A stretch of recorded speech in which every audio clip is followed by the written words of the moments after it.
There you go, guys. I just thought I'd test me the old digital camera app that I haven't used for a fair while. Been doing a wee bit of work on this backyard over the last couple of days. I haven't done much. I haven't done anything today, but I've done a bit on it. But I've still got some highs and lows. It's more ripply now than anything, and I think I'm going to have to do some heating and some shrinking, I think. Try and see if I can get this guard to flatten out through here. I'm not really sure. I think I should be shrinking the highs to help pull the lows up, to try and get it flattened out. Probably, I don't know if it makes a lot of difference whether I do the lows or the highs, but from what I've seen on YouTube, a few people doing it that I've seen some pretty decent work off. They tend to do the high bits to help bring them down to actually suck the low bits up at the same time, if you know what I mean. So it's sort of like shrinking the middle and it's pulling those low bits up flat, and it's sort of evening everything out without actually sucking the highs in too much. I don't really know. I haven't really done much of that. I had a couple of little goes here the other day to try and get some spots to sort of level out, and it worked to a degree. But yeah, like, I haven't really done much of that at all. I have seen people do it, but yeah, it's been a long time since I've done any of that sort of thing, or actually physically seen somebody do it. My dad's done it a few times over the years, but God, like I was in the 20s the last time he did anything like that when I was around. Yeah, I'm now mid-40s, so it's been a while. So hopefully tomorrow I'm going to have a go at that and see if I can get that to flatten out. Like with the light right in that door open, you can see that it's quite wavy. Actually, the whole bloody side of the car's wavy. Like even these doors, I'm going to have to do some work on them too to try and get them to flatten out the best I can. As I said, like, I'd like to be able to go for total perfection and metal finish it, but I can't see that me doing that. But the closer I can get to flat with some minor waves and having to put a fine skim of bog, you know, a millimetre or less, I'd be happy. There's going to be the odd spot that's going to have a little bit more in it than that. You know, like, I'd like to have somebody standing beside me that's been doing it for 25-30 years, and been doing it all the time, and actually really getting into metal finishing a car and having it bloody near dead spot on. You know, I'd love to have them standing here beside me and going, yeah, you know, do this, do that, but yeah, I don't have that luxury. But yeah, who knows? We'll see. You know, I'll just keep playing quietly and see what I can do. I did spray some more primer on there and rub it back again just to see if just to give me another idea, see which bits were coming up first. I know when I was blocking, when I gave this a rub back, just to see which bits were highest parts first when you give that quick first initial couple of rubs, to see which bits were popping up first, because sometimes you lose it with the humps and hollows. You actually miss which bits are high and which bits are actually low, because your block will still follow the contour of the panel. But yeah, like, I've done a bit more in here too. Yeah, I've improved that a little bit too. Did a little bit up in here. That's actually not feeling that bad. There's a bit of a high spot through there still, but we'll work on it. So yeah, like I'll try and get a bit more done on it tomorrow, and then I'll start getting this bottom of the rear quarter done.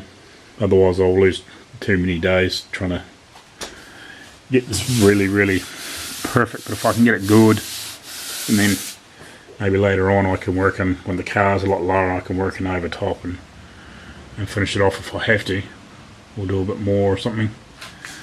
Like I managed to get this corner to come out, because it was actually in quite a lot. I actually used a truck tyre lever and put it in there and managed to push it out and actually get this corner to push out. It was actually quite stoved, and it actually looked like the panel actually had like a flare that way, instead of just being run flat through. Like it's still got a little bit of a, well, it's actually fallen shape, but yeah, like I've got the shape back into that where it should be. Yeah, so that's about that. The only reason I'd try this camera is because it might be just a little bit better in quality than my phone. I used to use it years ago when I was doing those train videos, if you look back, but I used to have the problem with it. The battery used to die pretty quick on this bloody thing.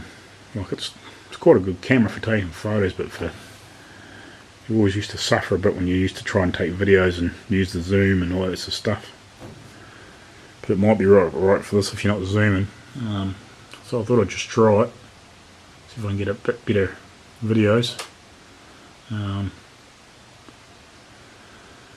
we'll try that and see what it looks like, see what it turns out like when I put it on the computer and have a look. Alright, we'll leave it at that.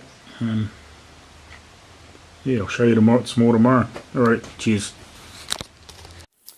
How you going, guys? Time for a bit of an update, I guess. I've actually made a video, but it disappeared off my phone, so I don't know whether the little fella deleted it yesterday. But anyway, yesterday I did a video and showed me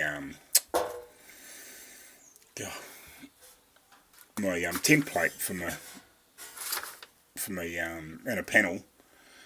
So this is it.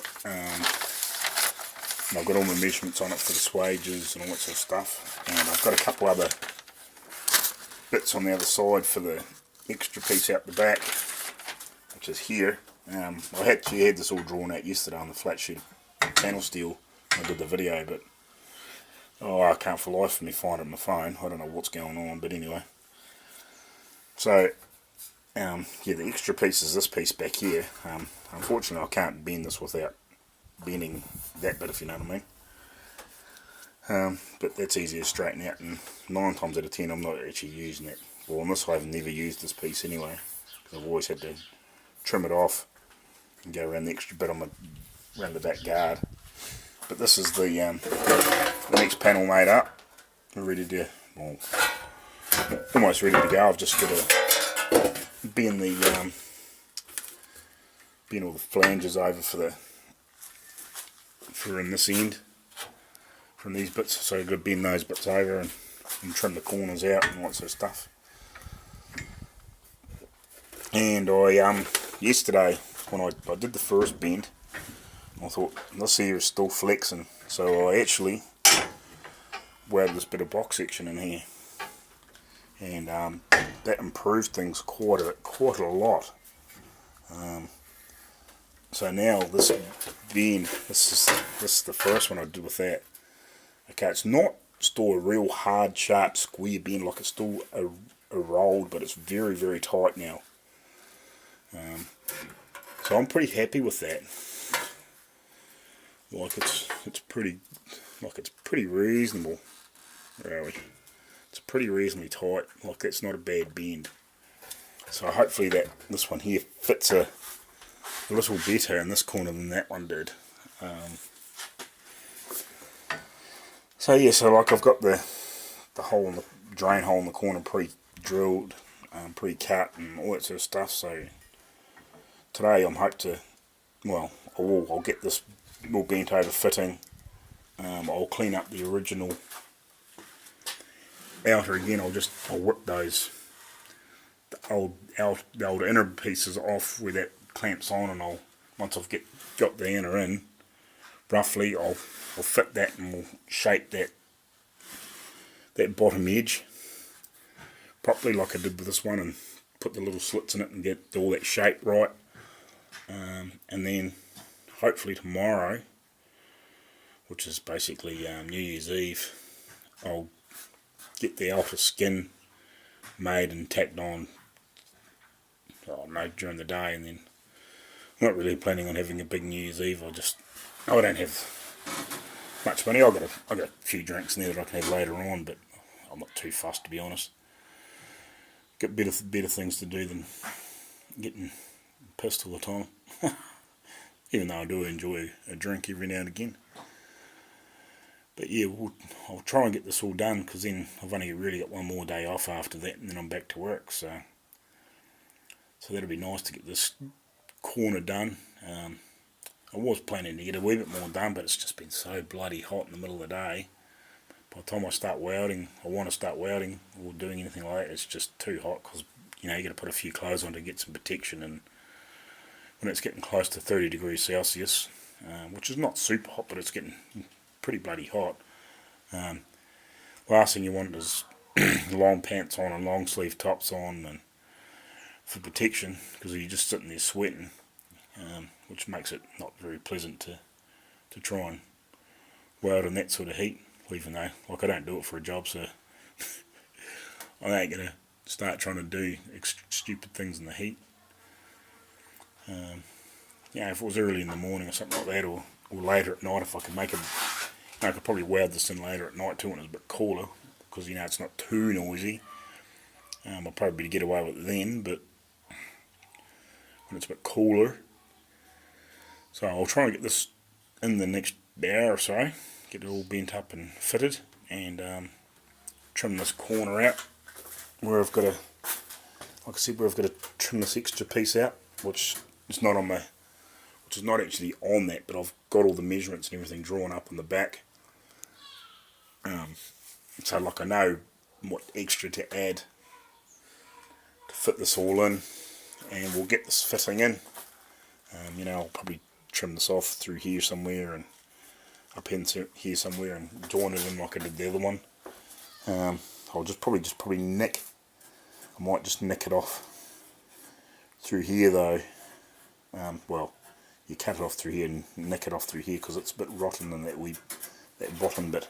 It's not as sound as the other one.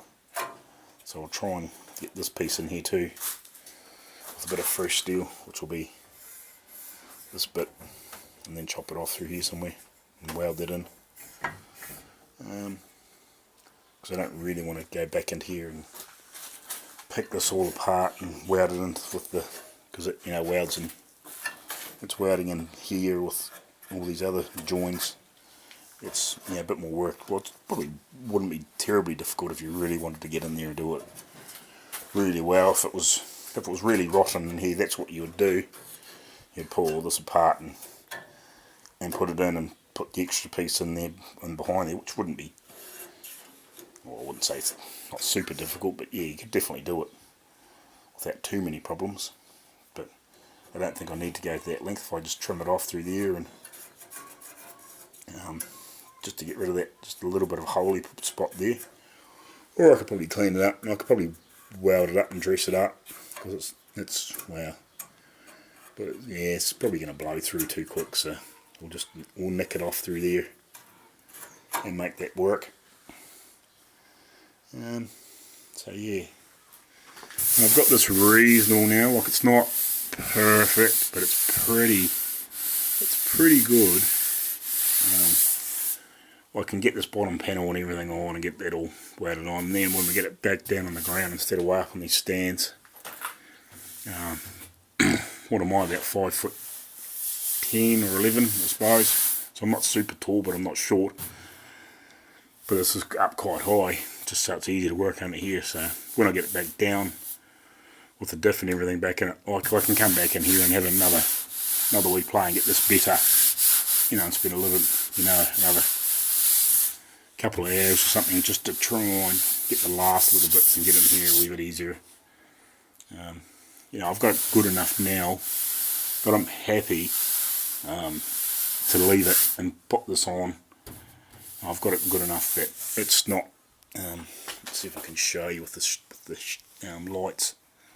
Like it's not perfect, but it's definitely a lot flatter than it was before. Like at least if you did put a skin of filler down there, you know, like it's not going to take a lot to get that nice. As I said, like I'm not at that level where I can get to metal finish, right? And with a few more years experience, and if I was doing cars all the time, you know, I reckon I could get to that level. Like anything's possible. It's just patience. But you know, like I'd probably really need somebody beside me now that's got that experience and just point out where to go next, if you know what I mean, to really bring it up perfect. But I don't know. Well, yeah, no, I don't really know anybody here that's right into that metal. Getting the car perfect metal finish and then just prime and paint basically. But you know, again, like I'll improve a lot of these bits and pieces on these doors and stuff. You know, where that back handle's been pushed in. I don't know if you can see that. You like, you know, these dint marks and stuff in here. Like I'll get that back out, so at least it fits better. Get these out better, so at least when I bolt things back on, like there's not so many marks and highs and lows, and so at least it's only a very light scrape and a filler. You know, just the odd low spot's going to just have that smear in it. The rest of it will be back to basically metal. So we'll leave it at that. We'll get this trimmed up and bent up, and we'll do a test fit, and then I'll clean up that other original outer, and we'll bang a couple of tech screws on that here and get this bottom edge shaped right, and we'll go from there. Righty, cheers.